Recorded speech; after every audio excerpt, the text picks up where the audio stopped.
بسم اللہ الرحمن الرحیم۔ حضور اقدس صلی اللہ علیہ وآلہ وسلم کا پاک ارشاد ہے کہ جب تو مال کی زکوٰۃ ادا کر دے تو جو حق واجب تجھ پر تھا وہ تو ادا ہو گیا، آگے صرف نوافل کا درجہ ہے۔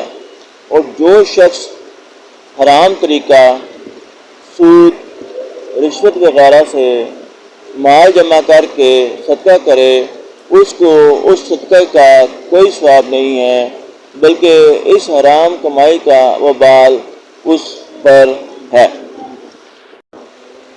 اس حدیث پاک میں دو مضمون وارد ہوئے ہیں۔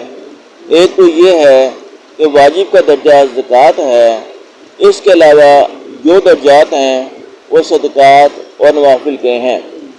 ایک اور حدیث میں ہے کہ جو شخص زکوٰۃ کو ادا کر دے اس نے اس حق کو تو ادا کر دیا جو اس پر واجب تھا، اس سے زیادہ جو ادا کرے وہ افضل ہے۔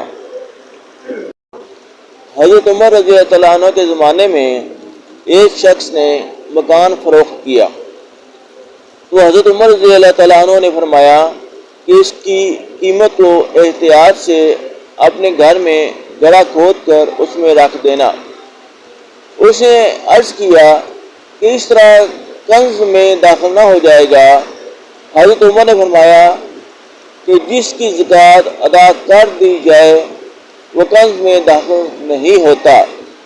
حضرت ابن عمر رضی اللہ تعالیٰ عنہ کا ارشاد ہے کہ مجھے اس کی پرواہ نہیں کہ میرے پاس احد کے پہاڑ کے برابر سونا ہو، میں اس کی زکوٰۃ ادا کرتا رہوں اور اس میں اللہ کی اطاعت کرتا رہوں۔